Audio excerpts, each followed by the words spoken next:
smoking, it's a revolution. Shots to your head, it's an execution. It's being us versus the corrupt.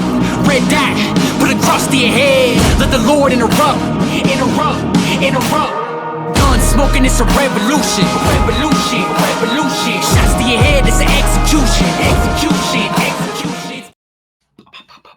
Shots to your head. What's going on, Liberty Goons? What up? My name is Don. Go by Don Welch on social media. I got John over here to a Patriot Ranch, and this is the Liberty Goons podcast. And if you've made it here, well, you are truly blessed. Episode number 8. Yeah, episode number 8. Let's get it. Check it out. If you guys want to follow us, make sure you guys, first, I want you guys to hit subscribe on here, drop a like and a comment. It's super important to do that. We just started this podcast. We're definitely growing. We're trying to grow a lot faster. If you guys are going to be at goals, we're going to be there. So I just wanted to get just a little bit of house stuff going over here and finishing all that stuff up so you guys have all that information. Anyways, this is the Liberty Goons podcast. Today, I wanted to talk to you guys a little bit. John, me and John are two really big 2A guys here, and I just wanted to talk to you guys about why the Second Amendment is so important. So, first of all, if you guys don't know, the Second Amendment is not to go hunt deer, and I don't give a fuck if deer wear Kevlar or not. I'm just point blank. I don't give a shit. All right. And if they did, I'd find a way to fucking smoke that deer. So fuck Joe Biden and fuck the stupid rants from Democrats about, the 2A is for fucking hunting. It's not meant for hunting. It's never been meant for hunting. When our forefathers decided that they were going to make the Constitution, the First Amendment that they did was the First Amendment, which is the most important amendment next following the Second Amendment, because you can't have one without the other. Because if you don't have a way to fucking shoot back at cocksuckers whenever you're saying whatever you want to, then they'll come and just take your freedom of speech. So that's the reason why we have the Second Amendment for. It is for tyranny, people. Tyranny. The Constitution is your rights, the Bill of Rights. Part of the Constitution. Otherwise, the Constitution would have never been signed.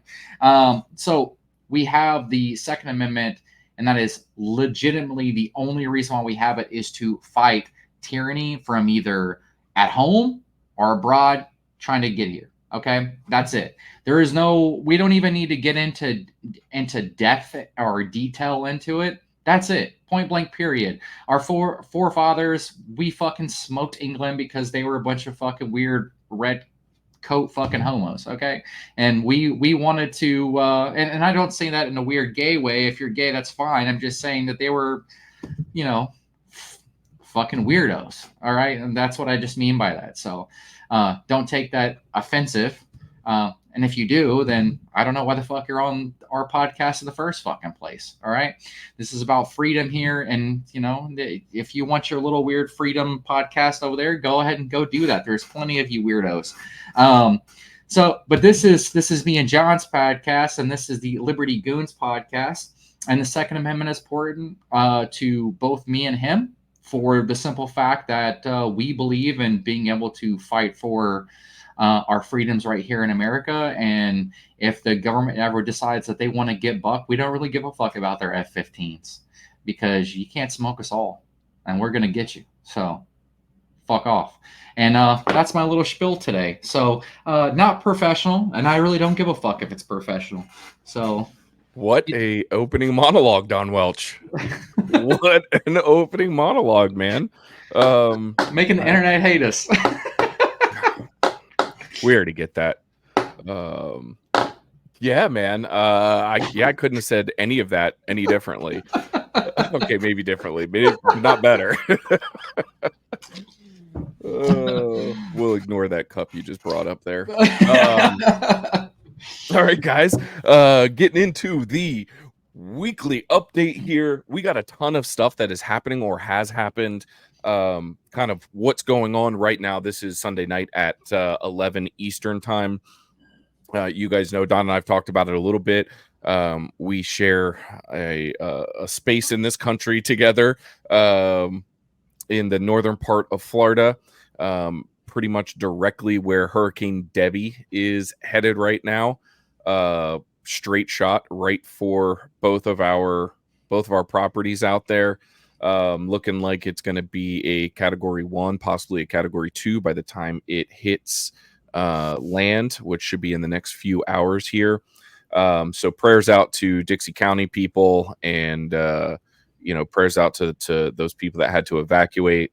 I was actually up there earlier this week. I just came back earlier because I couldn't film gun content in the middle of a hurricane, so I came home. I would have had to evacuate anyway because the area I was in, I would have had to evacuate. So, just huge prayers up. We're not weathermen. We're not here to break any hurricane news, but since it's going on. Also, big in the news right now, and who knows? I mean, it could be blasting off right now. We don't know. I don't have news alerts up, but Iran and Israel. Oh shit! Got Shit's crazy. real. It's got super crazy the past 3 days, 2 days. Yeah. Shit is getting real right now. Obviously, Israel had some strikes on both Lebanon and Iran. They took out the leader of Hamas in Iran, and then one of the leaders of Hezbollah. Which is crazy because I didn't know, and I don't know if you know this or not, but apparently Israel had put that bomb a month prior to his house. Yeah, so obviously I didn't know that. The spin cycle was moving fast when it first came out, because what Iran reported was that it was a projectile that they sent up there, because obviously Iran doesn't want to get caught with their pants down, that somebody snuck past all of their security and into this place, so that spin cycle was going. But no, I did not know that it was like a month before. That's freaking nuts. Yeah, it was like Mossad, I guess, that had planted that. So kudos to those boys, because holy shit, what a ballsy motherfucking thing to do. They're just like, yeah, you bombed our children, and now we got the detonator right here. And so whether you like Israel or not, what a gangster ass fucking response. Yeah, and I mean, they took out the guy in Lebanon a little bit differently. Yeah. Bombed the shit out of Beirut. Man, poor city. Beirut has been through some shit. But the guy they took out there, and I apologize, I don't have his name wrote down. He actually had killed a bunch of Americans in the embassy bombing years back. So, good riddance. Adios, motherfucker. But obviously, this has put the Middle East on fucking edge right now, and who knows what this is going to turn into.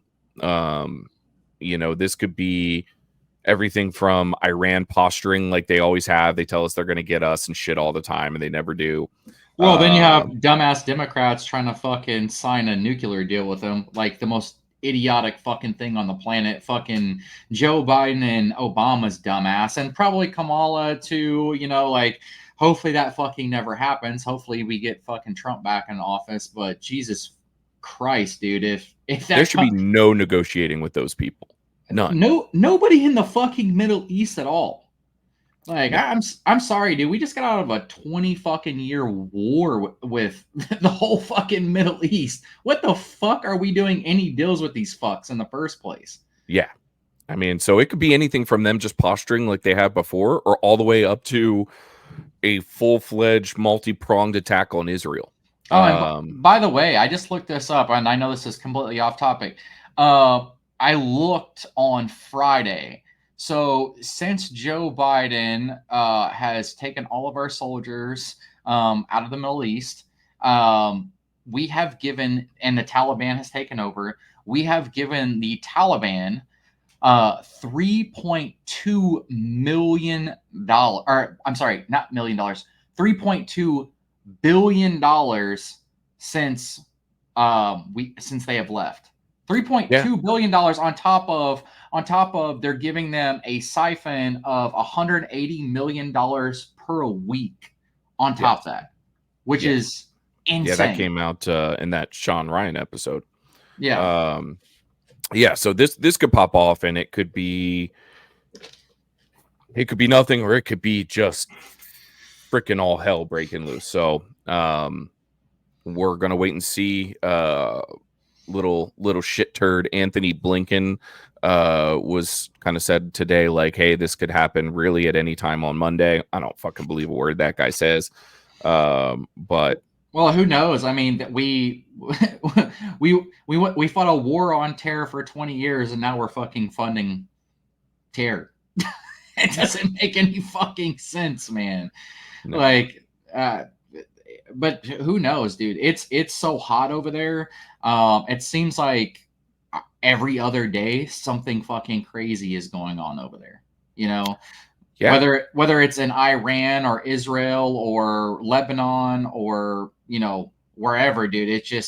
There's always something insane going on. Yeah, and I think what we're seeing now is in the last 5-6 years or so is that this has been the norm for all of them for centuries, but we're just seeing it now because of the rise in social media. Obviously, we've pulled out of those countries like you were talking about, and it's just kind of exploded in front of our faces for us to see, even though this shit's been going on for a long time. Since the days of Jesus, man. Yeah, exactly. 2,000 plus years, Yeah, it is the Holy Land. Unfortunately, I've never had a chance to visit Jerusalem at all. I would love to at some point someday. Obviously spent some time in Jordan, but I would like to get to Israel at some point. Not anytime right now, though. I'm good. But Israel's, from everything, I have friends over in Israel, and it's a beautiful place. There's no doubt about it. It would definitely be a cool place to go visit and see. Yeah. What else we got? Oh, Biden wants to set term limits on our Supreme Court justices. They can't win in court, so what do? Let's just change the way the court works. Yeah, well, which is crazy because constitutionally, the Supreme Court is meant to be a lifelong term. But it's wild to me that he says that, but none of them want to get rid of fucking, Congress or Senate terms. They just want you to just keep fucking being corrupt for ever and ever and ever and ever, and basically die in the fucking Congress or Senate like Feinstein or whoever the hell else that they're going to have. If Joe Biden was still in, a senator, that motherfucker is for sure dying in the Senate.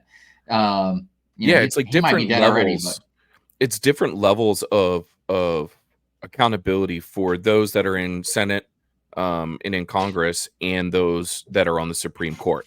Like they're going after Clarence Thomas and Alito, and they're trying to get these guys and say, oh, they did this and they did that. And look at your people, man. Look at Nancy Pelosi. Look at Nancy Pelosi's husband. Look at these people that are now rich. Look at the Obamas. Like, this is, it's a corrupt system in and of itself, and under the guise of, a constitutional republic. That's what it is. And the fact that Joe Biden's doing this and the left is trying to do this right now, we've heard it coming for a year, 2 years, however long it's been. But, basically what they want to do is set 18-year terms for Supreme Court justices. And then I believe it's every 4 years or every 2 years, they nominate new. So like every 2 to 4 years, it's like switching over, so that like no matter who controls the White House, it's not getting like the majority's not turning over or whatever. But it like you said, it's a constitutional thing. They don't have the votes. First off, like that's a constitutional amendment. We'll see. They got 20 million fucking voters that walked across the border. So we'll see what happens this year with the Senate and Congress. Who fucking knows at this point? I mean, it just looks like they're gearing up to try to steal the election all over again at this point. I mean, they were getting smoked, and all of a sudden, Kamala Harris, the most unpopular fucking person ever as a VP, is now all of a sudden just rolling through, just smoking everybody. Makes zero That sense. Democrat media machine, man. Mm-hmm. The Democrat media machine. Speaking of media machine, they have come to calling JD Vance and somewhat Donald Trump weird. Weird is their new word. Weird, which is wild. Of all people to say weird, it's like you guys are literally dressed up as fucking females and trying to read story time to children and letting men use women's bathrooms and having pink hair and you literally have like artists twerking on stage for you to rile up your crowd, talking about putting their pussy on your face, and you're calling the guy, the Christian family man from the Midwest that is weird. Ultra intelligent weird. Bro, I've been saying this for so long. It says like, and at the end of days, what was once considered good will be considered evil, and what was once evil will be considered good. And fuck, man, we're like so surpassed that at this point. I'm just like waiting for God to come back at this point and just smack the absolute living fuck out of us. We probably deserve it at this point. Yes, I think we do. It's sad. Probably do. What else we got? 9/11 plea deal. The government had set up a plea deal for these 9/11 masterminds, Khalid Sheikh Mohammed and the rest of his clan. And obviously shit hits the fan when this gets announced, right? Like, it's been 23 years, and now we're just gonna plea deal these motherfuckers. Like, what are we doing? I mean, what are we freaking doing? I don't understand why we just don't fucking hang them and then just let people throw fucking apples at them and call it a fucking day. Like, just leave your body on a fucking electric wire and just let you sit there, so every single time somebody drives past, they know, like, hey, if you're a terrorist and you do fuck shit to America, that's where your fucking head's going to be hanging. Yep. I want a congressional investigation into this, though, and I bet you we see one, because I want to know who the fuck thought of this. I want to know who signed off on it, because you can't tell me that Lloyd Austin did this on his own and didn't have the thumbs up from Joe Biden and Kamala Harris. You can't tell me that they were not in on this discussion at all. Well, yeah, of course, them, BlackRock, Lockheed Martin. I mean, Obama, like, you fucking name it, they're all part of it. So, I mean, I'm sure that there's been plea deals, and they're probably all a part of it. I mean, all the way down. And I'm sorry if you like Bush, but I'm not a Bush guy. Bush is, when people were talking about, it's asshole sent me to war for no reason. So yeah, no, I'm not a big fan. It's both wings on the same bird. Yeah, back then it for sure as fuck was. And we're slowly clipping those people off that fucking wing.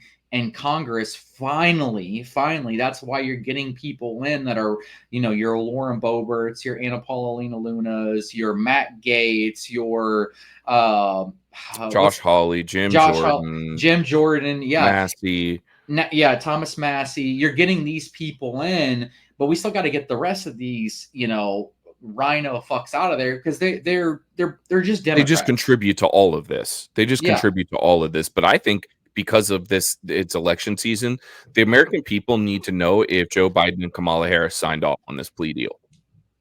Like, we owe that to the 9/11 families. We owe that to all of us that went over and fought for that shit. Dude, CNN will cheer it on. They'll be like, yes, it was a great idea. America deserved it. I was watching the guy from CNN. I can't remember the guy's name. I don't watch CNN enough, but he was saying like how, and he was on what's that fucker from England? That guy's name that does all the, who is it? Piers Morgan? Piers Morgan. Yeah, he was on Piers Morgan, and he was saying that he thought that America deserved that back in 9/11, that we deserve to be that we deserve that terrorist attack. Just wild. But that's what you get from Democrats. Like, they don't care about Americans. They want the whole thing to burn down. The Democrats have turned into being very reactionary, because obviously this gets leaked and all the news stations are reporting this plea deal, and then all of a sudden, Defense Secretary Lloyd Austin is backtracked like, oh no, that's not happening. We're not doing that. And it's like, no, you guys were going to do it. If nobody said anything, if it just went under the radar, like, they just would have continued with it. Yeah, that's exactly what they would have done. But it's an election season. If it would have been 8 months from now and Kamala Harris was president, then they would have just been like, suck it up, Buttercup. We don't give a fuck. Yeah. That's exactly what would have happened. That's exactly what would happen. Yeah. Last thing on our weekly update, Joe Rogan dropped a new comedy special last night. If you are easily offended, I highly suggest you do not watch it, and you should probably stop watching us. If you made it this far, I think you're probably pretty good. Either that or you're writing trash in the comments right now. Yeah, that one person I was going back and forth with in the comments the other day, whoo, does not like the Liberty Goons.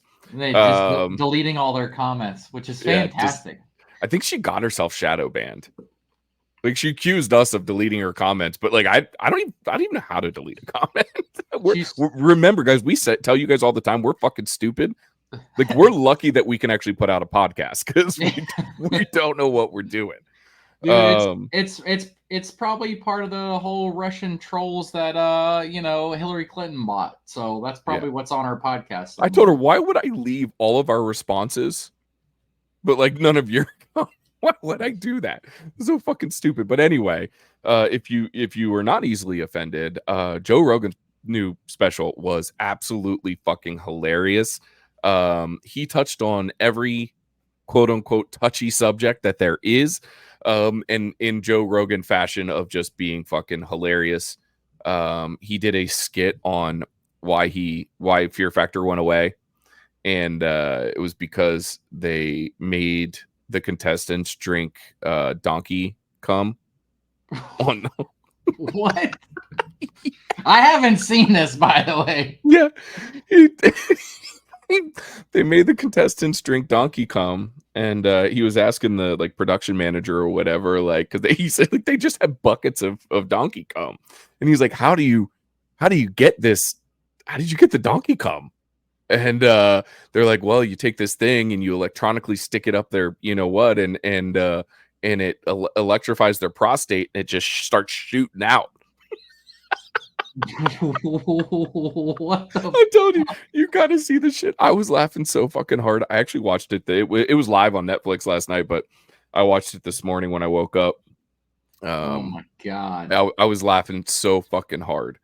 Yeah, hilarious. But man, we started out with Don's intro here, his opening monologue talking about the Second Amendment, and that's what today's show is all about. It's about guns, and guns. And more guns. We're 228 guys. We haven't obviously the last couple episodes have been focused mainly on just like a ton of political stuff, because that's what's been going on. But at the core of it, we're gun guys, and part of this podcast will always be talking about firearms and firearm news, and that's not what the basis of the podcast is, but that's definitely something that we'll talk about. So we got a ton of updates for you here, starting off with this ATF gun registry. Yeah, that was crazy. Like, they did it is crazy. So do you want to explain to everybody? So basically, the way they identified Thomas Matthew Crooks so fast was they go to the ATF and they say, we need to identify this rifle. So they give the ATF the serial number for the rifle. So the ATF then starts searching through their records. Now, what happens is anytime that a FFL, a federal firearms license holder, shuts down business, they turn all of their documents over to the ATF. 440s or whatever it is. Like, yeah. 40.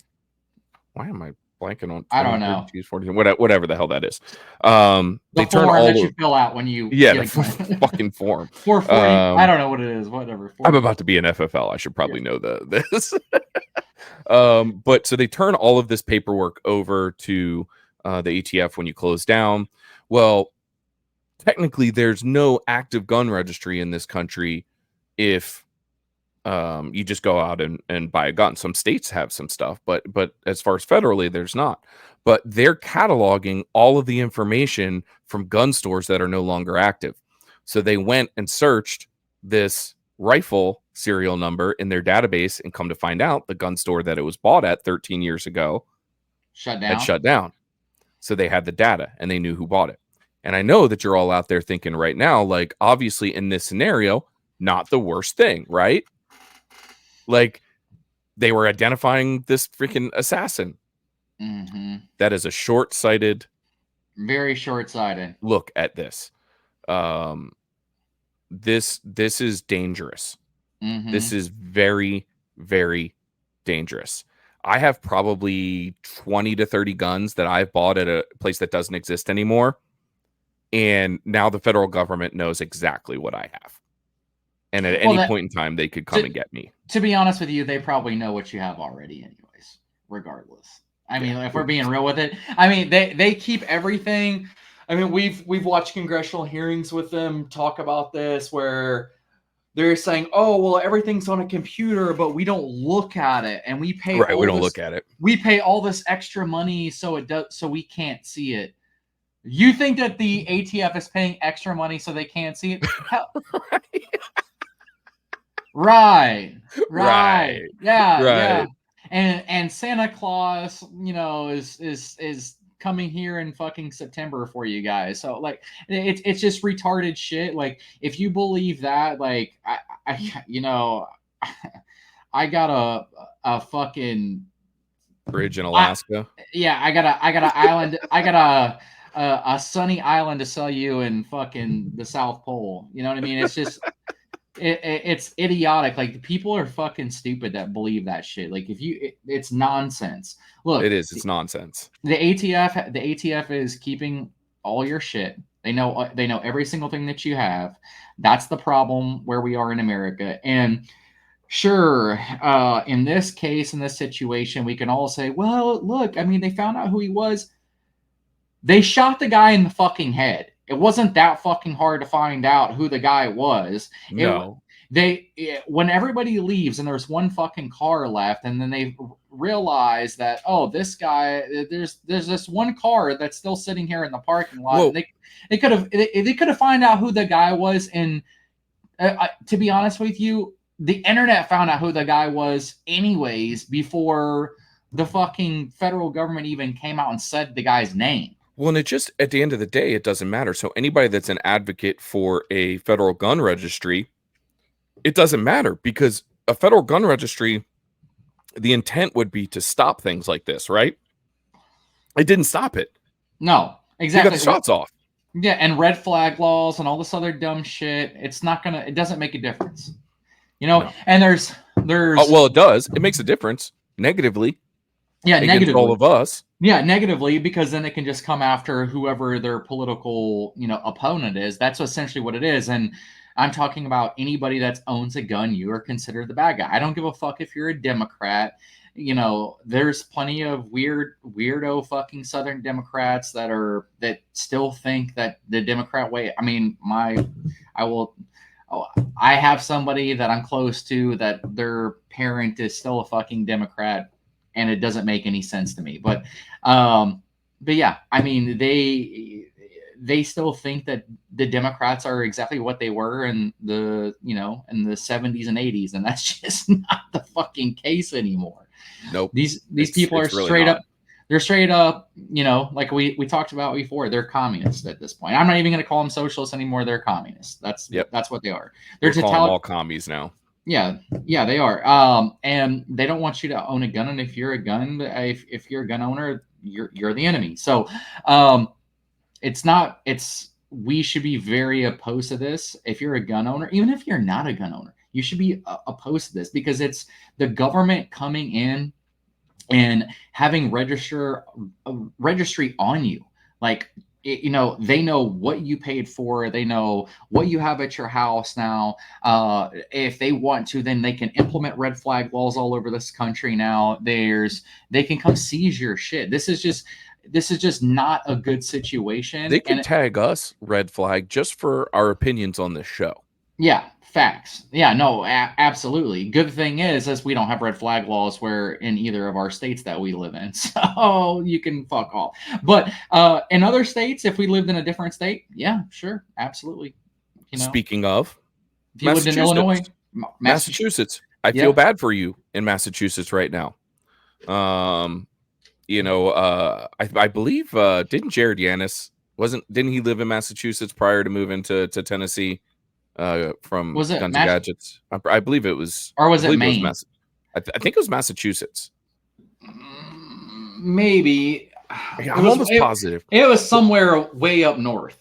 And he talks about it a lot. Obviously, he moved to a freer gun state, but Massachusetts went back after the Bruin decision and said, "Shit, some of our stuff doesn't work anymore. Some of our laws don't work anymore," and now they are banning high capacity magazines. They're banning what they call, I will never call it this, but what they call assault rifles. Assault weapons, man. Anything that's semi-automatic. Yeah, they are instituting more red flag laws. It's a disaster. And if you're a Second Amendment advocate in the state of Massachusetts, you need to get the fuck out. Because it is bad up there, like real bad. It's most of this stuff is probably going to end up getting struck down when it goes to court. The problem is it takes forever, 4 or 5 years. Look how long the pistol brace rule took. You know what I mean? Look how long the bump stock. Fuck, dude, that was 5 years ago. 5 years ago, and we just now this year got that shit fucking finally turned over. There was so many AR, there still is. That's what I'm saying. That got sent to the Supreme Court, and the Supreme Court said no. We need a final what's it called? It's basically a final conclusion. But they needed to go through the process in the federal courts. They needed to have a merit made decision. Right. And of course, people like GOA, FPC, all of them, they're like, well, no, we don't have time to wait on this because it affects us now. So they try to rush it to go to the Supreme Court. Supreme Court said, no, we need a final merit decision on this. I mean, eventually, if there's going to be like an avalanche of gun laws that get struck down, if the Supreme Court stays the same. Like you said, with GOA and FPC and Second Amendment Foundation and National Association of Gun Owners, Gun Rights, I'm sorry. All that stuff is going to come down, but it takes forever. Speaking of New Jersey, New Jersey just had some shit overturned in court. They had their assault AR ban overturned. There's some trickery in there though. So 2A advocates, 2A fans, 2A proponents, don't get too excited about this New Jersey decision. There was some stipulations in the actual assault rifle. It was some wordsmithing. Colt was the only manufacturer, and the magazine ban actually was upheld.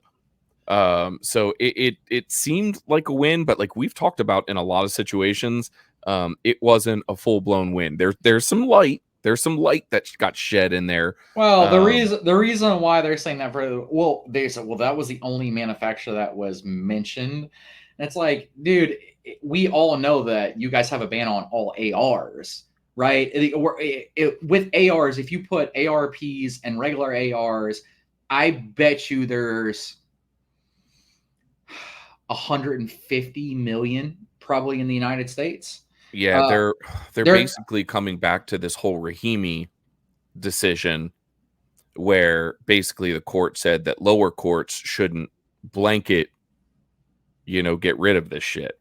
So yeah.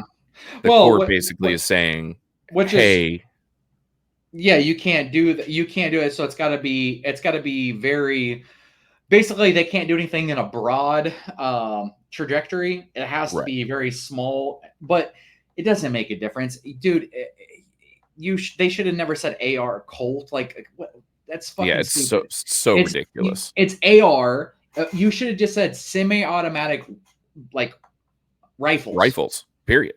Period. There should Because be no distinction between any rifle that's semi-automatic, whether it's an AR platform or well, the whole thing's fucking really stupid, anyways. Because for people that, if you're watching this and you're not a gun guy, they have these things called ranch rifles, okay, and they have 30 round mags that you can put inside these ranch rifles.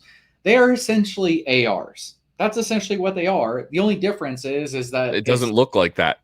Yeah, it doesn't look like that, but because the stock is different, it doesn't have a buffer to. Well, it technically does have a buffer too, but you don't see it because it doesn't extend out, and it looks like a regular stock on a gun. That's what people call ranch rifles, or the new modern day ranch rifle. Mm-hmm. It's the exact same fucking thing that functions the exact same way. You can put a red dot on it. You can put a light on it. You can put an IR laser on it. You can, like the new CMMG. What is it? Their Mark 4. I forget what they called it, but it's like the one for the band states. It's basically a semi-automatic rifle. Like it's the whole rule is fucking stupid. Yep, it's ridiculous. We did get somewhat of a win. But I guess that was about a week and a half ago now, a week ago. FRT triggers. Forced reset triggers. Yeah. Forced reset triggers. We did get a win. Obviously, the appeal is still in front of the Fifth Circuit right now. But it was the Fifth Circuit. The Fifth Circuit Court's going to eat that shit all up. They're going to fuck that up because they're the ones. So in case you guys don't know, so the FRT was knocked down in a federal court in Texas. The guy who knocked the FRT trigger down is the same guy. Judge Reed O'Connor. Yep, Judge Reed O'Connor is the same guy who knocked down the pistol brace and same guy who knocked down the bump stock. Then it went to the Fifth Circuit. Then the Fifth Circuit Court said, no, hey, this is unconstitutional. You can't, ATF hands the fuck off. Well, that's what's going to happen. It's probably going to be a 3-judge panel. We're going to win the 3-judge panel. They're going to send it back in. It's going to be, the full court. Of course, we're going to win on the fucking full court. And then it'll go to the Supreme Court. And then we'll see if the Supreme Court even wants to do it, or if the ATF at that point in time. It all depends on who's president. The ATF is never going to give up because they're unelected bureaucrats. Even if Trump is president, they're not gonna give up.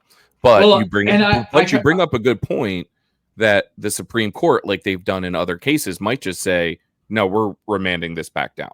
Like, yeah, we've said what we're going to say. Which is probably what's going to happen with that, because it's the same thing as a bump stock. We sound smart right now. Yeah. I know. For two idiots, we sound pretty fucking smart. Kind of fucking smart right now. But yeah, that's probably what's going to end up happening. They're probably going to remand it back down, and then it's going to be done and over with, and that's it. FRT triggers are going to be 100% on board. But what I always tell people is here's the real reason why the ATF never gives up for it. They're playing with house money. They're playing with your money. They continue to have jobs. We have to employ all those lawyers. Yeah, and we employ them, and you're funding them with your tax dollars. What was the number that we said last week? Was that last week when we talked about the budget? 17% of the workforce is government workers. 17%, bro. 17%. And this is why they're out there fighting, and these are highly paid people too. This isn't your $45,000 a year park ranger. No. These are high priced lawyers. These guys are, they're not making as much as they would make in private sector, but they're still making a shit ton of money. Yeah. And you, Don, you couldn't have said that any better. absolutely why a lot of this stuff continues on. It keeps people employed. And what a disaster if that's what we've come to. We're continuing litigation to keep people employed. I get why private sector law firms continue to be litigious, right? They stack up those billing hours and like that's the system, right? But that's with other people's money, not mine. That's why I always say, like, yo, dude, like, okay, I understand everybody's hurting. We're living underneath the Biden Kamala fucking reign here. I get it. Everybody's hurting. But dude, you know, if you got $5, $10, you know, something laying around, dude, give it to GOA or give it to FPC, because these people are fighting for your rights. I'll leave a link down below for every single one of them. FPC, GOA, Second Amendment Foundation, NAGR, all of them. I'll leave them all down there. Don and I donate to all of them. They don't, most of them, correct me if I'm wrong here, Don, but like most of them don't even require like a certain amount of money to become a member or anything like that. It's usually just like donate what you can. Yeah, I think GOA has changed to where it's $35 a year. I think that's what you have to donate. But check this out. It was $25 during the pistol brace. And during the pistol brace rule, no matter what fucking place that you lived in, it didn't make a difference, dude. You could have a fucking pistol brace when they were. I've never taken mine off. So there you go. I mean, they do amazing things, and it is expensive, guys. If you guys have never had to have a court case, which, you know, I suggest don't. It's expensive. It is stupid expensive, and these people are fighting for all of our rights. So why not chip in? And we need strong Second Amendment people. Also, which me and John keep going back to, this is why elections fucking matter. It matters. Whether you think so or not, it matters. Vote in somebody who is look, even if you live in an area where there is no like big pro-gun people, well, put in the one who is the most pro-gun. Even if nobody's pro-gun, well, whoever leans even the slightest bit more pro-gun, fucking vote them in. Because quit saying like you don't have an option. Yeah, because when we vote all these people in and then they go to Congress and Congress makes these fucking bills, well, now we have more of an opportunity, more of a chance to make sure that there is no more crazy gun control in this country, and we can start chipping away at it. We have also what we have right now, which Congress finally picked back up, is the what is it, the Hearing Act or whatever it's called, but basically the Shush Act, which is suppressors. So suppressors help save your hearing. Save your hearing. Yeah, something like that. Yeah, some shit like that. But essentially what it is to basically take suppressors off of the to take it out of the NFA. All right. And so that way we're not going to get taxed $200. The government doesn't need to know about it. It's just an accessory. All right. Which we would all love to have.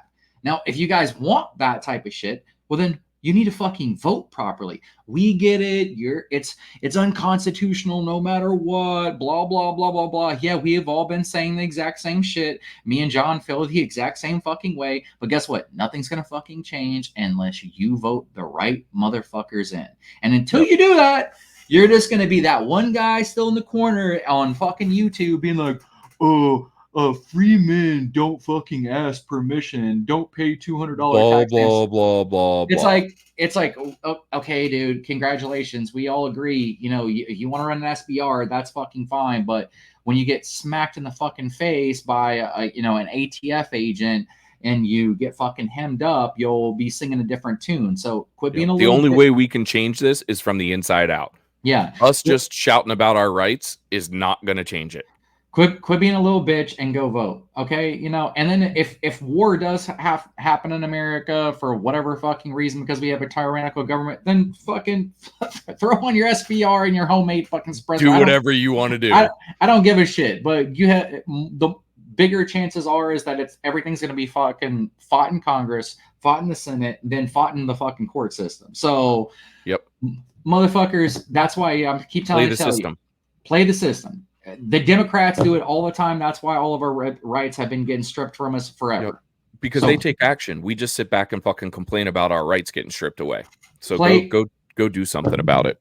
Play the same shit that they do. You know what I mean? Yep. If you got a rhino in your fucking place, try to vote him the fuck out. That's what we try to do here in District 23. And Brandon Herrera almost won. Like, I mean, he lost by 400 votes.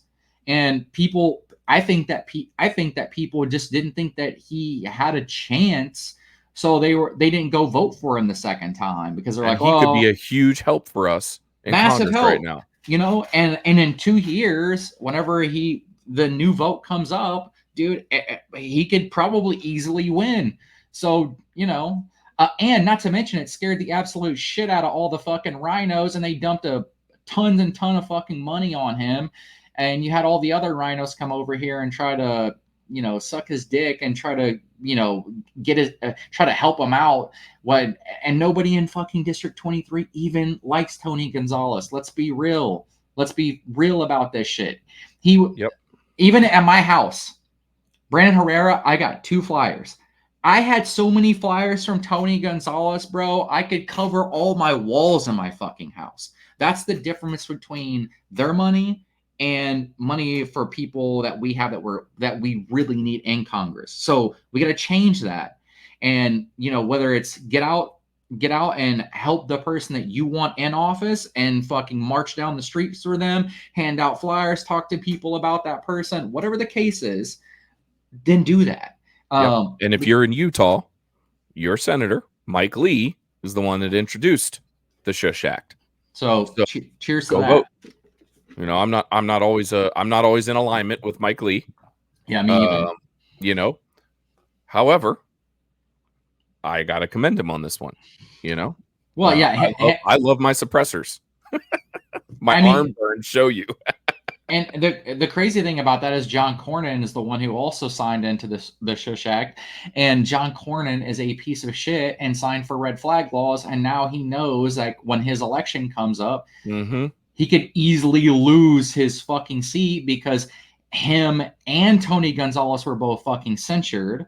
So now he's trying to change his you know, his appearance to the public because everybody's so conservative, and now he's got to try to do something and look like he's going to help. We all know the Shush Act is not going through, at least not until not right now, not this term. Not this term. It's not going to happen. It's awesome. It's awesome that they put it in there, but it's not happening.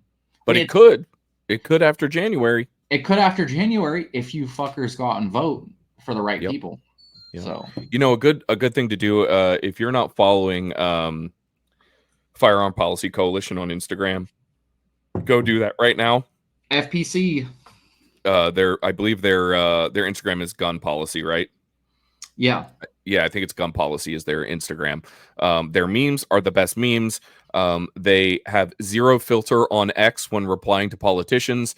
They consistently tell Greasy Gavin to go fuck himself. They are absolutely hilarious. They're definitely the best at the social media game. You know, not taking anything away from GOA or any of the other ones, but FPC is definitely top game with the social media game. They're fantastic, and they're definitely the most shadow banned out of all the gun groups on Instagram for sure. So it's like I always like go on their page to look at them. And by the way, both me and John are both shadow banned. So go check our pages out. Go check out Liberty Goons, our Instagram too. And go ahead and click that little notification bell on all of our social media platforms. At Liberty Goons, at 2A Patriot Ranch, at Don Welch Music. Boom. Type them all in. I don't think we're shadow banned on Liberty Goons yet. But we haven't posted any gun photos either, so we just post a lot of stories, a lot of political shit. But here's another thing, in case you guys don't know this. So Instagram came out with a new I guess I don't know what you want to call it, but essentially like a new platform of how they control political news. So you actually have to go into your settings and say that you want to accept political news, because if not, it will be completely shadow banned from And you will never see us. and you will never see us, and you will never see anything like that. So make sure you get into your settings, make sure that you say that you want to see that information. That way you can, and you'll be able to see all that information, whether it's from us or another political commentator or your gun people or whatever, anything that they consider to be conservative, they're never going to show you. Or libertarian, or, you know, freedom, they're never going to show you. So Yep, exactly. Oh man, it is time for my favorite segment. oh yeah. It is time for trigger warning. This week's trigger warning is sure to trigger some of you, but hopefully in a good way. This is, as we said, the theme of this whole podcast is going to be guns today. So Don and I are going to answer what is a simple question, but is very complex and highly debatable. So the question is, Liberty Goons, the shit is hitting the proverbial fan. It is the end of the world as we know it. Was Takawaka Wiki, however you do that acronym. And you can only take 2 guns. What are you taking? Okay, so, is it a primary and a secondary? So like a pistol and a rifle? any 2 guns. Any 2 guns. So we'll start off, we'll just go back and forth with one each. And I will debate them. Another question for you, because this matters. Are we doing this in America, or are we getting invaded by another country? We are where we're at right now. We have what we have at our disposal. All right, okay. Because it matters. It does make a difference, and I'll tell you why a little bit later. Why it matters if we're getting invaded from a different country, or if we're fighting each other, or, you know, whatever the case might be. It does make a big difference, and I'll get into that reason why after we talk about this. Shit hits the fan tomorrow. You're in the United States. You are in Texas. I'm in Florida. What 2 guns are you grabbing? You go ahead with your first one. I'm gonna just pick an AR-15. Do I need to get specific on what the AR-15 is? Yeah, get a little specific. We got time. Okay, so first thing I'm doing, if shit hits the fan, I'm drilling a 3rd hole. So that's and it's going to be a Sons of Liberty gun. Shout out to Sons of Liberty San Antonio. I'm doing that, and then I am throwing CMC trigger on it, flat face trigger on it, and let's see here. I would have probably an ACOG with a 3x magnifier on it. ACOG. Is it ACOG? No. EOTech. I'd probably pick an EOTech and throw a 3x magnifier on it. And I'd have a light on my gun and backup irons. And as far as ammo goes, green tip all the way. Yeah, I would say I'm and a blue force sling. Little Vickers sling. Sling. I since you went there, I'll just go there too. I would definitely be taking an AR platform rifle with me, mainly because of availability of ammo. Yeah, having 223 or 5.56. I probably would get something that's chambered in 223 wild. That's probably what I would prefer to have. Getting specific, I'm going Geisley Super Duty all day. That's you and I just talked about this the other night. That's my favorite rifle. Geisley, probably SSAE trigger in there. I'm actually probably describing the gun that I have. That's the one I would grab. I would just fucking grab that one. I would not go EOTech. I would go maybe 3 to 5x magnifier. Not sure. You and I debate that one together all the time too, as to which one's better, but one of those two. And I would probably use something like something that was rugged, because it would have to go go through some shit and something with a lot of battery life. So I take that back on mine too. Aim point. yeah, so I would probably do a aim point, either T1, H1, or Pro, with their magnifier on it. That way, I'm getting like 50,000 hours of battery life out of that bitch.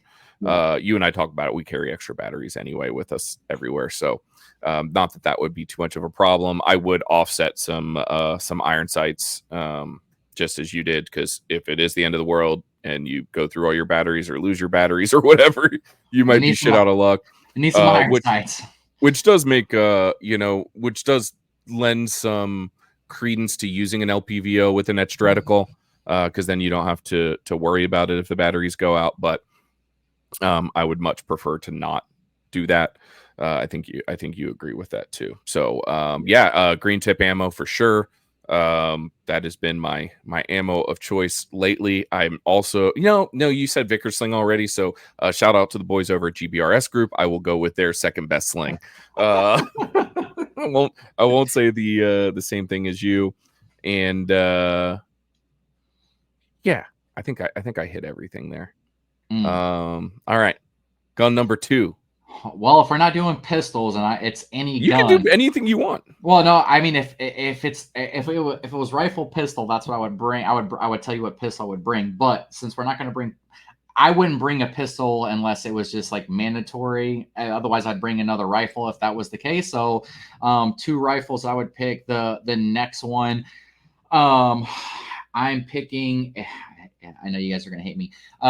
Another Sons of Liberty. It would be an AR-10 6.5 Creedmoor, and I would have a Vortex HD 5-25 scope on there in case I needed to have some long distance shooting. You can easily get out to 1,000.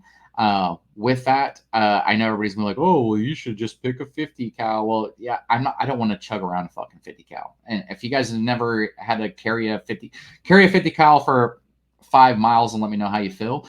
I can easily pack a 18-inch 6.5 Creedmoor and easily get out to 1,000 yards and take down shit. So that's what I would pick. Is 6.5 Creedmoor the best round to use in SHTF? I'm going to say this. Is it the most impactful? Probably not. You could. I'm thinking more along availability lines. If like, you're gonna are you just gonna crawl into a stash of 6.5 fucking Creedmoor somewhere? Well, I mean, that's the thing. My DMR rifle that I have right now is a 308. Right. That's if you were going to go with a DMR. But here's the thing. I could have said 6 PRC, which is even better than 6 ARC. Or a 6 ARC, which is even better than a 6.5 Creedmoor. But I'm just thinking, how often are you going to use that 6.5, or how often would you use that DMR rifle to be taking shots out? And I'm not looking at, I feel like anything that's 400 or 500 yards in, like your AR, you can get away with it, right? But I'm talking about long distance shots, anything that's over 500, 600, 700 yards. 6.5 is probably the easiest as far as like availability goes. It's definitely got a lot more availability than PRC or ARC. Yeah, PRC or ARC. It's a fast, super fast round, and it's a flat round too. So it's a lot easier on adjusting sights. It's a lot quicker. There's not as much drop. So I say 6.5. I mean, clearly the correct answer is going to be 308 for a DMR gun. But I will say this. There's another reason why I think 6.5 too. Gun's lighter. And weight matters. And 308, I have a 24-inch DMR gun, and it is a heavy fucking boy. I bet you with the scope on it and everything, I bet you it's got to weigh 17 pounds. I mean, and it's got a big heavy steel barrel in it too. So, yeah, I don't know. I think you just gave so many reasons why not to have a DMR. I'm gonna shit all over your decision to have a DMR because you gave about 5 reasons there why I would not have a DR. Number one, you said, like, how often are you gonna use it? Well, I don't want something that I'm not gonna be using. That's extra weight. I don't want it. Most of my engagements are gonna 100% be within 500 yards. I don't really plan on having to shoot out past 500 yards. Even for hunting, you can use your AR for hunting too. You shoot green tip through a deer or a hog, it's fucking goner. True, very true. So that's why, and this is where we're going to cause the controversy. I'm not going to go with what the right answer is, and the right answer would be either a Glock 19 or Glock 17. That would be the right answer because of magazine availability. That would be the correct answer here. However, I'm not going to say that. I would be taking P320, either Spectre Comp or AXG Legion. And for all of the reasons that you said, the DMR was not a good option, is exactly why I'm taking a pistol. I want something for close quarter combat. I want something that I don't have to lug around with me, that I can wear on my hip, that I can conceal. There's going to be situations in an SHTF scenario where you don't want to be displaying a gun. You don't want people to know that you're armed. You don't want to be an alarming individual. The gray man factor. Gray man factor. I'm choosing a P320. That this is going to cause the drama. I'm choosing a P320 because I think it's an excellent platform. I am a very good shooter with a 320. Magazines are also fairly readily available. You want to talk about like readily available magazines? That's probably up there in the top, 3-4 available magazines.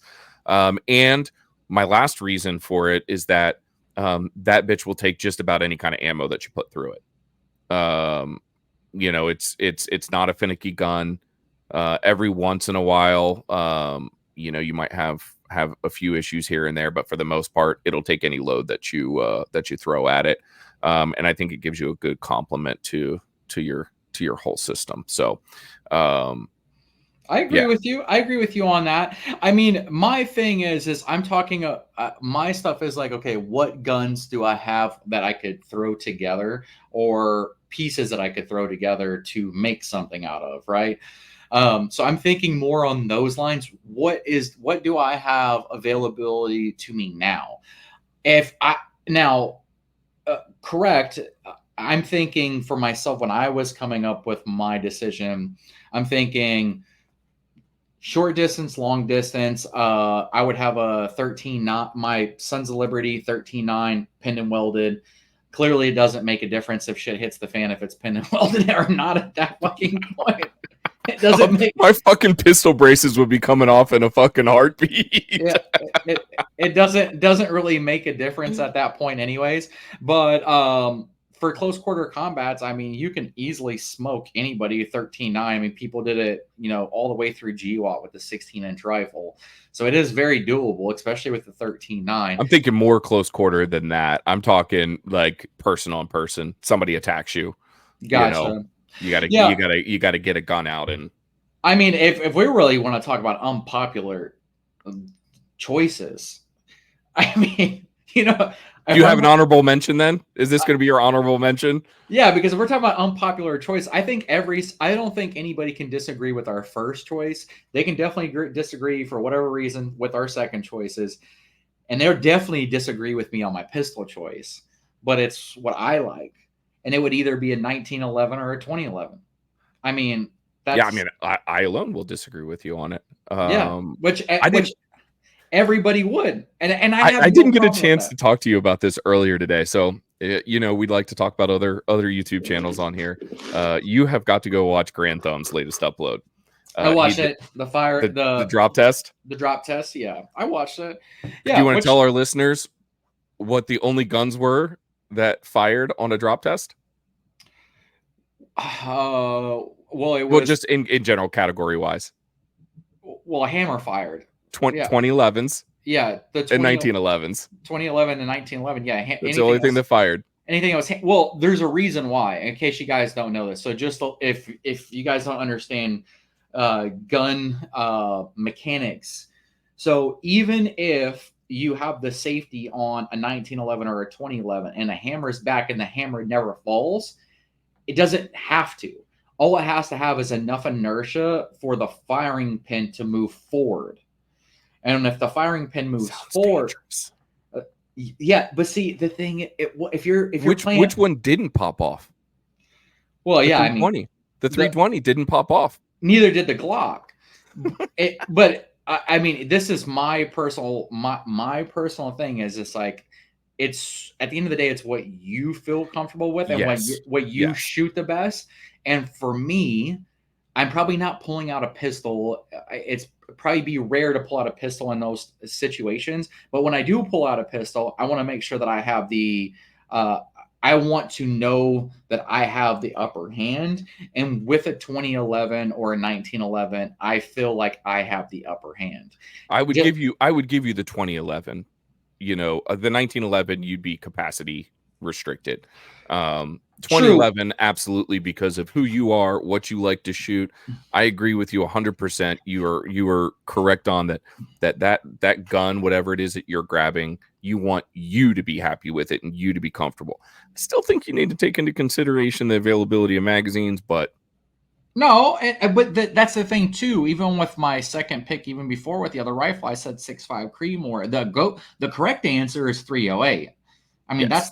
that's the correct answer. I mean, right now, I mean, I have over 1,000 rounds of 308 just sitting here. You know what I mean? At my house. So it's like the correct answer is 308. But these are like, if ammo was not an option, and none of that stuff mattered, then that's what I would pick. That would be my preferred thing to have if availability was not wasn't an issue. And it is. Yeah, well, true. It definitely would be. And even with the 1911, yeah, 1911, you don't have as much capacity, but what you do have is speed, accuracy, and one of the best triggers ever invented that man's ever seen. So, I think the offset to the 1911s and really even the 2011s too. Now for you, a little bit different because you have a familiarity with them. Is the strip downs and fiddling with parts and interchangeability of parts and like I can field strip my P320 and fix anything in it in a heartbeat and get it back together in under 30 seconds. Yeah, I mean, even with a 2011, like I can, I can do it really, really fast. I mean, we can all put our guns back together quicker than the ATF, so that's the only thing that matters. Here's a side question on that one. If you could grab one piece of gear, what would be the piece of gear that you chose to use? Whether it's a rig or a carrier or a belt, what would you grab? You're running out the house. You got your two guns. You've got two fucking rifles slung over your fucking shoulders, so you can't really carry much more. Well, I would have the rifle in my rifle backpack. So what are you gonna do when somebody comes after you? Well, yeah, well, that's what I'm saying, though. If it's two rifles, I would have one of the rifles in a rifle backpack, and I would have it stripped down. I would just have the upper and lower just completely disconnected from each other. Okay, crooks. Yeah. I mean, that's just the smart way to do it. It would be. Yeah, I mean, a plate carrier. Yeah. I think that's I was kind of debating it in my mind there as you were answering whether it was a belt or a carrier, but I think I would be okay just using my normal belt that I wear every day. You and I both wear belts that are good for carrying a gun anyway, so and you don't need to worry about that because you didn't even have a pistol with you, so yeah, for you. I just need to have a nice set of mag carriers right here. That's the big thing. You absolutely need it. Yeah, that would be my choice too. I would definitely grab the HRT L back and run out the door with that. Yeah, but I mean, everybody can get mad at me in the comments. The last thing I'm bringing with me to a shit hits the fan scenario is a Glock. Yeah, I get it. That's why I didn't answer that way. I know that that's the fanboys out there. Thank God this isn't on my channel. Because the fanboys would be going fucking insane. I mean, if I was in a different country and shit hit the fan, I would, or even if a different country came and invaded us, depending on what country it is, my 62 by 39. Yeah, that's exactly what I was gonna say. I have an AK, and I'd probably bring an AR and an AK because no matter what happens, then I'm good regardless. Period. Yeah, we know our feelings on Glock. You and I discussed. Was that last night? Yeah, I fucking hate Glock. Yeah, we are not Glock fans. That there is it's a brick. I'm gonna go out and say it. There's zero reason in 2024 to buy a Glock. Other guns are just as reliable. Well, there's a reason why SIG is vastly, I mean, like killing the market. Yeah, and catching up. And this is a person, I don't own a SIG, but I would much rather own a SIG than I would rather own a Glock. One, because it fits my hand a little bit more, and it's a little bit more comfortable, and it feels more on the style of a 1911, 2011. It just feels more comfortable in the hand, and I don't really give a fuck about. Everybody talks about bore, like height over bore. No, that's just because you can't fucking shoot. Yeah, that doesn't matter when you're using a red dot. And you've got good hands, like it just doesn't. Your bore axis doesn't fucking matter. I just talked about that in one of my last videos. Proper trigger press and proper grip is the two biggest things that matter when it comes to shooting a pistol. I mean, your height over bore doesn't mean shit. No, and the reliability factor, I just doesn't. I don't think it plays a role in 2024 with Glock. You know, I would say that I would shoot an M&P 2.0, a Echelon, a P320, obviously a Canic, probably the rival series, over a Glock in any scenario. I'm talking any scenario. SHTF, range, competition, self-defense, any scenario. I'm choosing one of those guns over a Glock, hands down. Yeah, no, I mean, me too. Yeah, I mean, there's no. I mean, even HK. I'd rather have an HK VP9. I would shoot my P30L over a Glock 17 any day of the week. I'd rather have an HK VP9 with no red dot on it than a Glock with a red dot. Like that's how much I just don't like Glocks. Like I don't see why everybody fans out over it. It feels like shit in the hand. The trigger's fucking terrible. And they're still shipping guns that aren't optic cut. Yeah, like come on. I don't get it. Well, and for everybody that says Glock's the best, and you know, all have these Glock fanboys, bro. You've changed the gun. You just to get it the way that you want it. You put $800 into that fucking pistol. It's no longer a fucking Glock, my guy. Right? You got a bunch of agency arms fucking parts on there, and it's not a trigger in there. You got everything. You got a true precision barrel or a Zafiri barrel, and like it's not a Glock anymore. Yeah, you got you do everything to make it not look like that anymore. Yeah, you got the plastic slide from the Glock. Congratulations. Wow. Right. And what are you going to do? Like, all right, SHTF, like we were talking about, Glock fanboys. What are you going to do when your gun malfunctions and breaks? With a 320, I can just pull that fire control unit right out of there. And whether I have to swap out a new fire control unit into my frame or not, or put my fire control unit into a new frame, I can get back up and running right away. You break your fucking Glock, call it a day. Yeah, true. Call it a day. It's over. But yeah, the extra piece of equipment definitely would be a plate carrier as well. Too much reason to not get shot in the chest. Or the back. Or the back. Yeah, there's just like no way.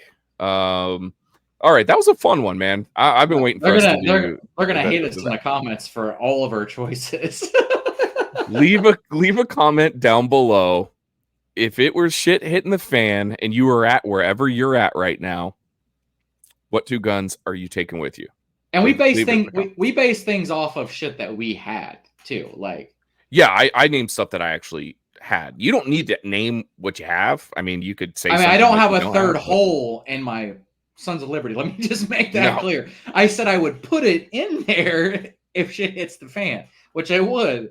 So, but it's You're used to using your third hole. Jesus. But leave it in the comments down below if you would use your third hole like Don. Leave that in the comments too, and let us know what 2 guns would you take with you if Iran attacks Israel tomorrow and World War III breaks out and They'd bring EMP explodes. They'd bring their Palmetto State Armory Their shits, dagger. Their dagger. That's what they'd bring. It's a Glock. It's just as good.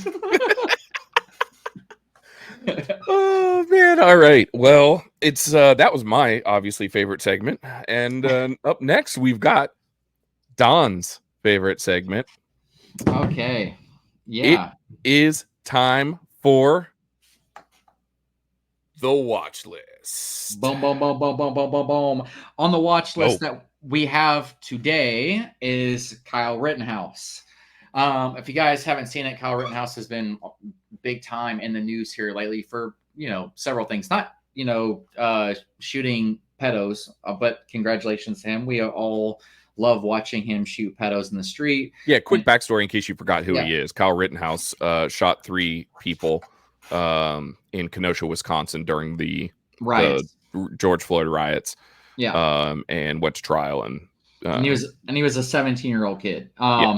I think he's what? Is he 20? Is he 21 now? I think he's 21 now. Yeah. 21 now? Yeah. So he's anyways, the kid's got a crazy story. I'm not taking anything away from his story and what the shit that he's had to go through. And, I mean, definitely rough when you're in you're getting politically bombarded by fucking people that's never met you and calling you all types of crazy names like a racist and white power. And this kid's just wanted to protect his neighborhood. Some people threw some shots over the back of his head. He turned around and killed, I guess one of them, or does he killed one. I think he killed 2 of them. Two of them, pedo, and then the other one he shot in the fucking arm because the guy was swinging a skateboard at him. Anyways, you guys, I'm sure you guys are all familiar with the story. That's not what we're here to talk to him about. The reason why he's on the watch list for is because he said something really, really stupid. I get why he's saying it. Now, he stated that he wanted to vote for Ron Paul. He was going to put in Ron Paul. In case you guys don't know this, the first person I ever voted for actually was Ron Paul. Now, I like Ron Paul. Ron Paul's awesome. We all like Rand Paul. Me and John, we like Rand Paul as well. But this is stupid because Ron Paul is not going to win the election. He's not even running for the fucking election. And his case for this was because he said that he was going to make sure that whoever he voted for was all about the Second Amendment. Yeah, bro, we get it. You're a big Second Amendment guy. So are all of us. But you might as well vote for the guy who's giving you the best chance to keep your Second Amendment rights, which is ignorant. It's very, very ignorant, the shit that he said. Even his I get it. He's 21 years old. He doesn't understand the political spectrum yet.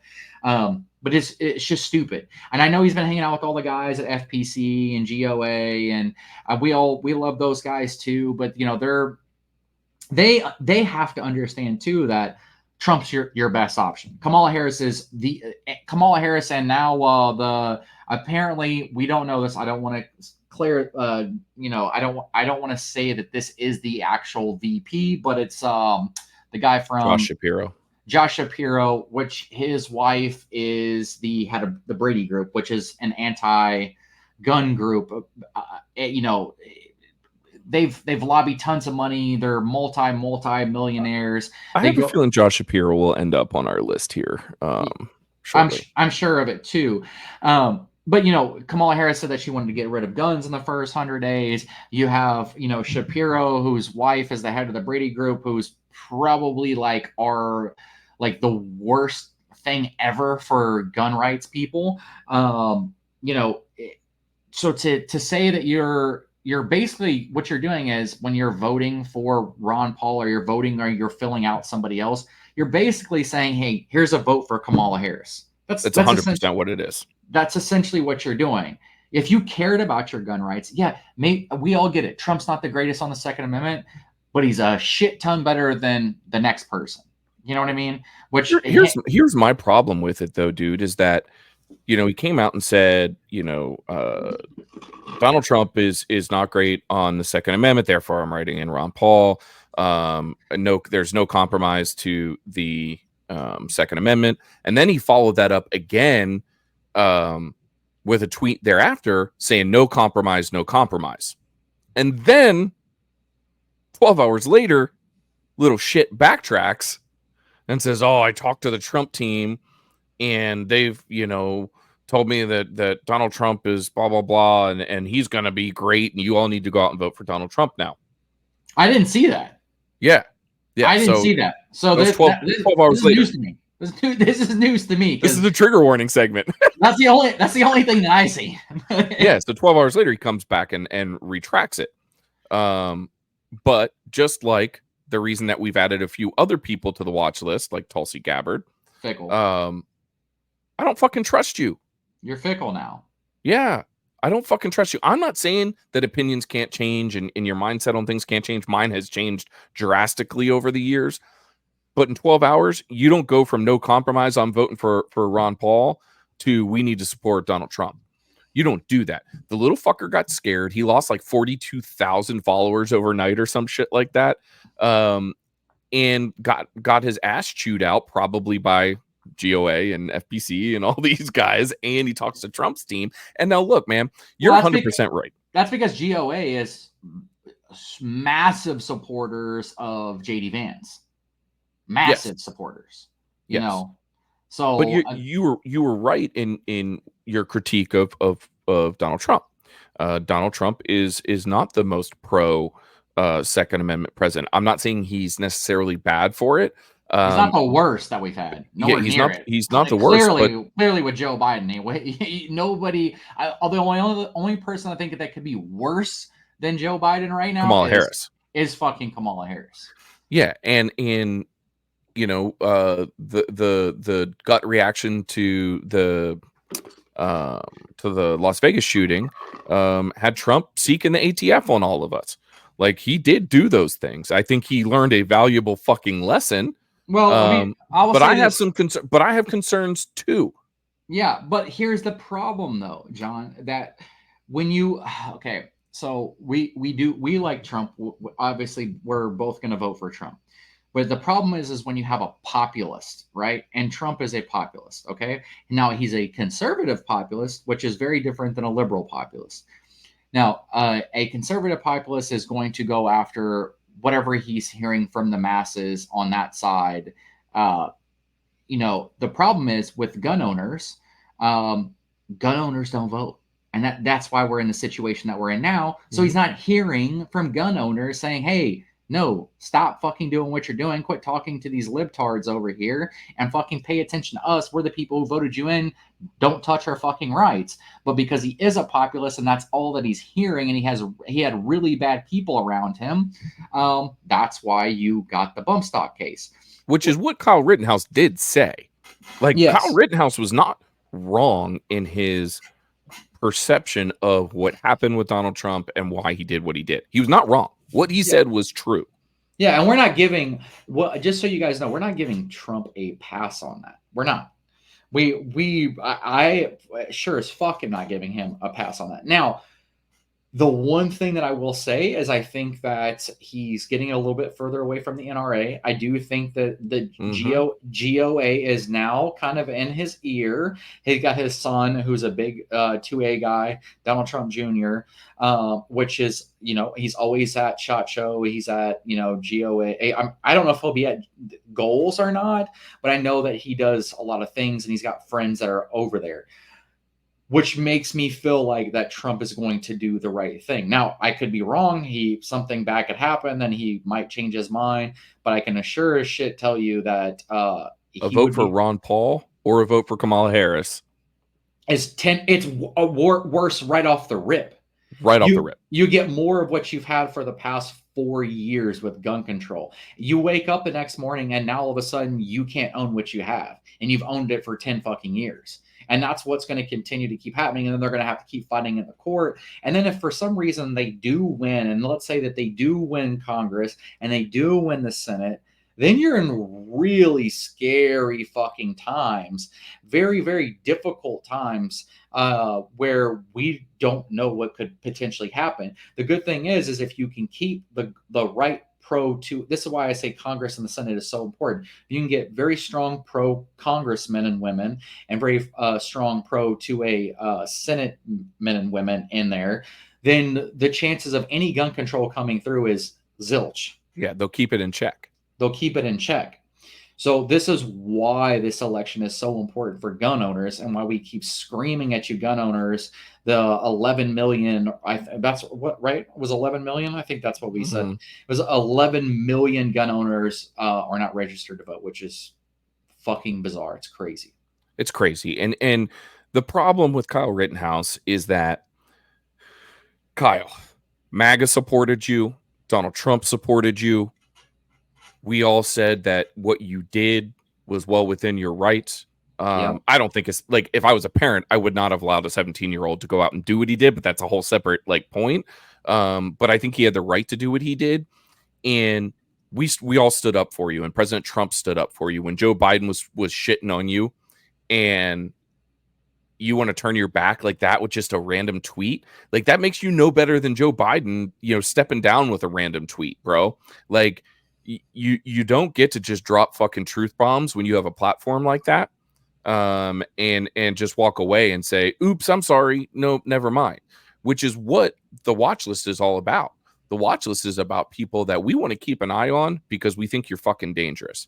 And if you have the inability to control what you're putting out there in the world when you have a platform, that's dangerous. Yeah, and the problem is he does have a big platform now, because everybody in the United States knows, people all over the world knows who Kyle Rittenhouse is. Armored Republic has the Kyle Rittenhouse package on their website. Like, I mean, it's insane. Yeah, but like, God love the kid, and I'm so glad that he came back out and said it. I just don't trust you, bro.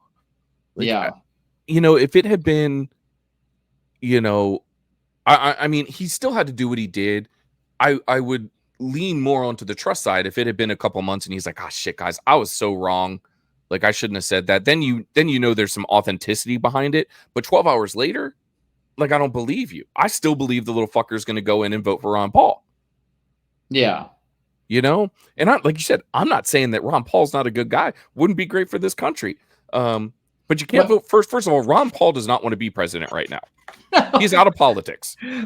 Ron Paul is what, 93 years old, dude? Yeah. Like we all, as a libertarian person, a big constitutionalist guy, everybody loves Ron Paul. We get it. So do I. He's ran on three different occasions. He's never became president. Now, if Ron Paul was 55 years old right now today, I think he could win by a landslide, but he's not. He's fucking ancient. You know what I mean? Which makes what Rittenhouse said just even more stupid and so immature, is that, like, you still shouldn't say it, but like, if he had said Vivek, you've been like, okay, I get it. I trust Vivek on the Second Amendment. I do. I honestly do. When I saw him on Sean Ryan and he was talking about guns, I loved it. Me too. Same with Tucker Carlson. Like, I loved it. And I hope that Vivek runs in 2028 and cleans fucking house, because we need a Vivek. We needed that type of person, we need it bad in America. So I just, to say that you're going to vote, even to say that you're going to vote for him now is kind of crazy, because it's like, he's not in the fucking, he has zero chance. Zero chance. So, and let's just talk about timing. This is an awful last 2-3 weeks Yeah. for the Trump camp. It Like is. it's been we went from riding high to like not doing so freaking hot right now. Media perception. I'm not saying that that's the way it's going to go, but to Yeah. come out and just even throw any bullshit into the spectrum is just fucking dumb. Yeah. It's just Well, fucking dumb. now you have the George Soros money and everything coming after, and they're just making up shit. I watched JD Vance's wife talk the other day, or I guess it was yesterday, and she was doing an interview, and they're like, I don't even know what they're even talking about. They're just like making up stuff, and she's like, and it is hurtful. But you have to grow thick skin in this business because Democrats will, burn and torch their own. We've seen that with Joe Biden. And she's right. I mean, she's 100% right. She's got to have thick skin on it, and they're going to keep lying about JD Vance. And yeah, JD Vance has said some stuff, but it's been completely taken out of context, like to the extreme out of context. And that's where we are with politics. It's very dirty, very gruesome. A lot of corruption that happens even within the Democrat Party itself. There's massive corruption. So what makes you think that they're not going to be complete shit bags to you when you're running for the country? I mean, it's dirty top to bottom. It's top to bottom. Like you and I, we talked about it earlier today. Actually, is that like we're not the biggest JD Vance fanboys. I'm fine with him. Like I'm okay with it. Like it doesn't. I'm neither here nor there. I think he'll be good on Second Amendment and stuff. But you and I would have preferred to see somebody like more moderate, like Sarah Huckabee Sanders, that would have appealed to more people, wider audience. But he's not fucking weird. Like we were talking about earlier, it's just not. That's not what it is. Kyle Rittenhouse, you're fucking weird. Like that's weird. Yeah, that's a weird thing to even come out. But it also just shows that he's immature, dude. He's 21 years old, and he's been famous since he was 17 years old. Right. And he doesn't understand politics, and he probably should not talk about anything political at all. I will say the same thing about Kyle Rittenhouse that I will say about any celebrity or sports star that's 20, 21 years old. You don't know enough yet. Shut the fuck up. Yeah. You don't know enough. You don't know the ramifications of your words. You don't know the ramifications of your actions. And I get it. Hey, when I was back then, I had a lot of political opinions back then too. I thought I fucking knew everything. Well, if you're 21 years old now, especially if you're 20, you couldn't even vote last election. So right. Like you should probably back the fuck up and not, or I'm not saying don't vote, but you should like pay very close attention. This is your first time voting. Yeah, this is your first time voting. You should not be paying attention. Look, don't pay attention to Fox. Don't pay attention to CNN. Go listen to a Kamala Harris speech. Then go listen to a Donald Trump speech. Okay. Pick what you like out of what policies they're talking about. Take all the other noise out. Take all the other bullshit that you see about them. Fox is going to shit on Kamala Harris. CNN's going to shit on Donald Trump. MSNBC is going to shit on basically all of them are going to shit on Trump because they're all left-wing media, because that's what runs media. But just no matter what side it is, block it the fuck out.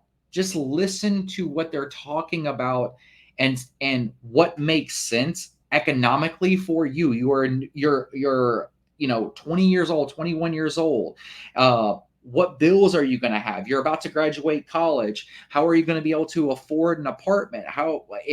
What job are you going to be able to find that's going to be able to pay you $2,000 a month for fucking rent, on top of a $600-700 car payment bill, on top of a $150 cell phone bill, and then tell me who you're going to vote for, because that's what matters to you. That should matter to you at the end of the day, because that's all that. That's the only thing that a 20 and 21-year-old person, unless you're a gun guy, that should matter in the first fucking place. Yep.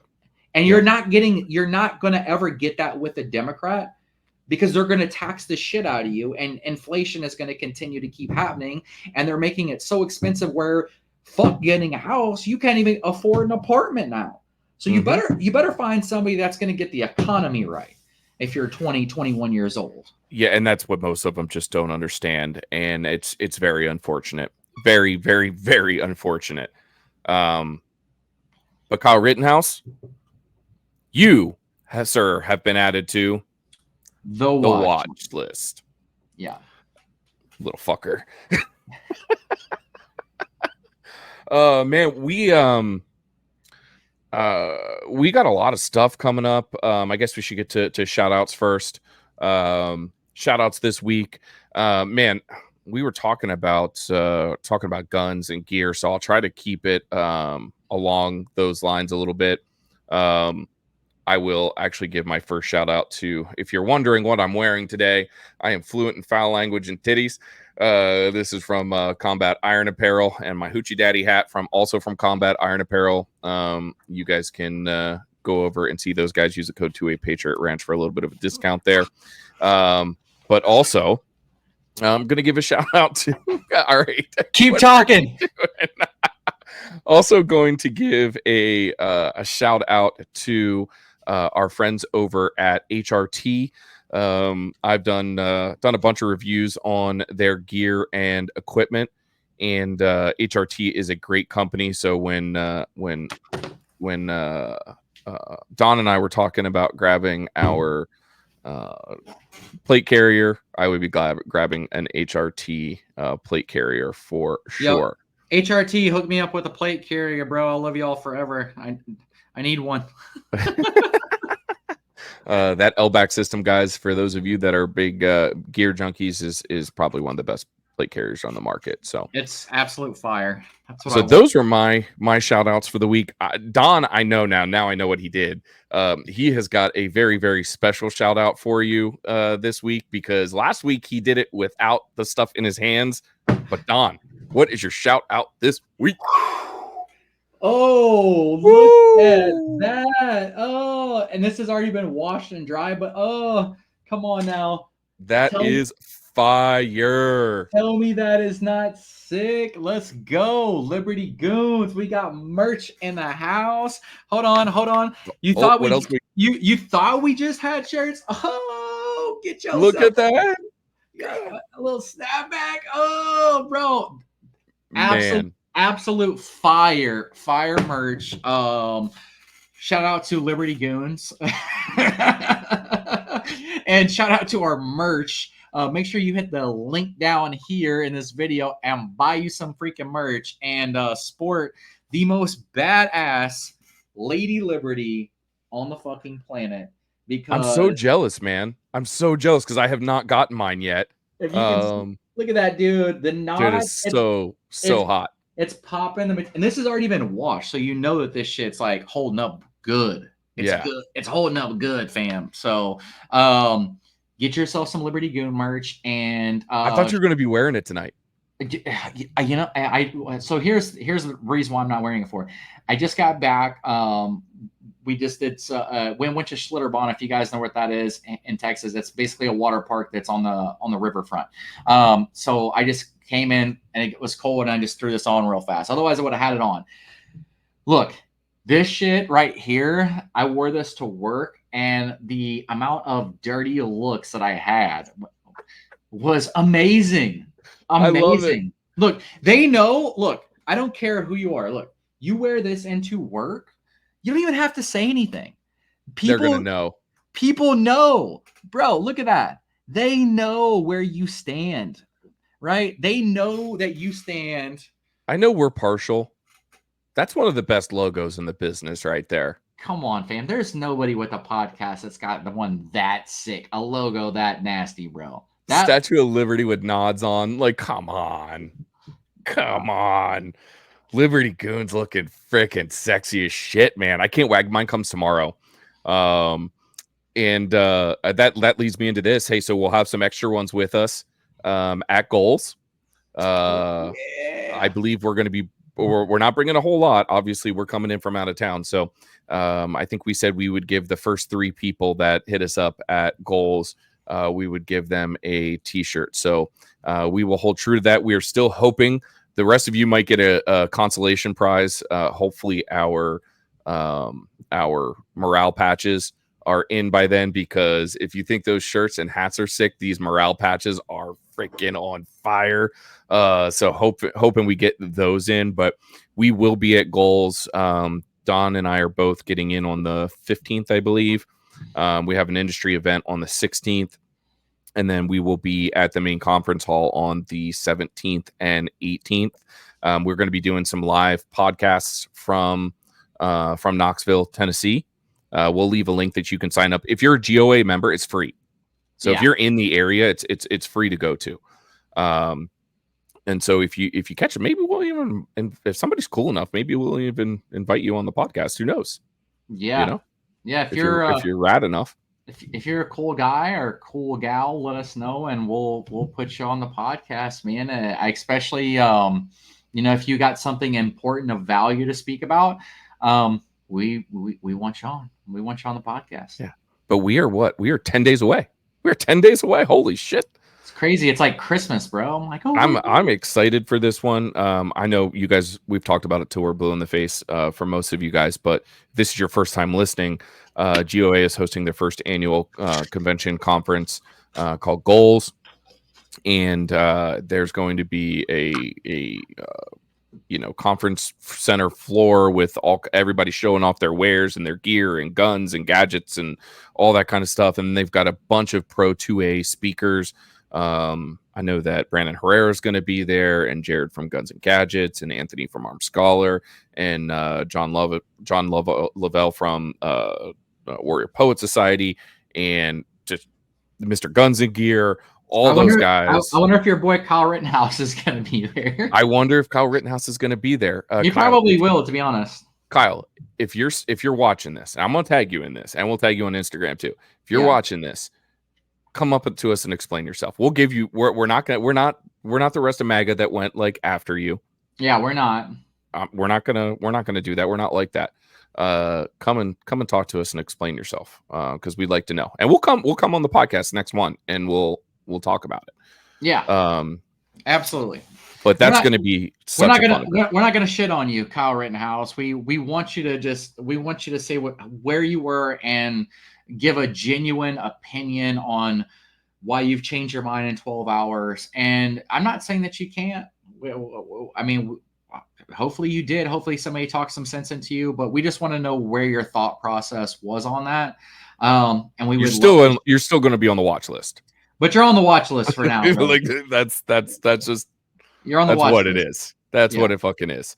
But yeah, that's what we've got going on. I'm actually going to be headed up back up to the ranch probably on Tuesday or Wednesday to check out the damage from this hurricane. I'm actually excited to go. Not excited, but I'm nervous to go look here in a few minutes to see what's going on. We'll see if my cameras are still up and see what damage is going on. But I'm going to head it back up to the ranch. We got some new content that's going to be coming out.